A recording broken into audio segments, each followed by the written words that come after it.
गुरु आणि शिष्य यांचं नातं कसं असतं याची एक छोटीशी कथा।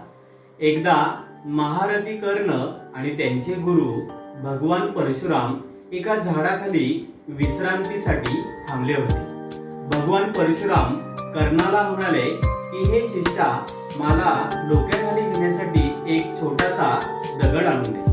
तेव्हा महारथी कर्ण म्हणाले, गुरुवर्य, दगड कशाला, माझ्या मांडीवर तुम्ही डोकं टेकवा आणि विश्रांती घ्या। गुरूंनीही तसंच केलं। गुरूंना झोप लागली।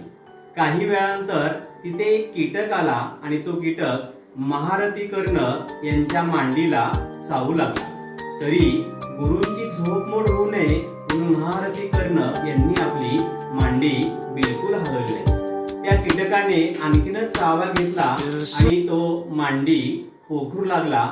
मांडीतून त्या ठिकाणी रक्तस्राव होऊ लागला।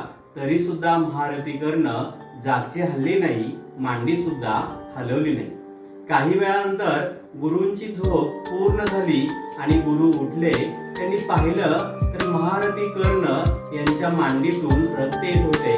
त्यांनी विचारलं, तू उठला का नाही किंवा मला उठवलं का नाही? तेव्हा महारथी कर्ण म्हणाले, गुरुवर्य, तुमची विश्रांती किंवा तुमची झोपमोड झाली असती म्हणून मी जागचाच देखील हल्लो नाही। आणि एका शिष्याचं आपल्यावर किती प्रेम आहे हे पाहून भगवान परशुराम खुश झाले आणि शिष्य आपल्या गुरूंवर किती प्रेम करतो किंवा किती त्याग करू शकतो याचं मूर्तिमंत उदाहरण म्हणजे महारथ आणि ते भगवान परशुराम होय।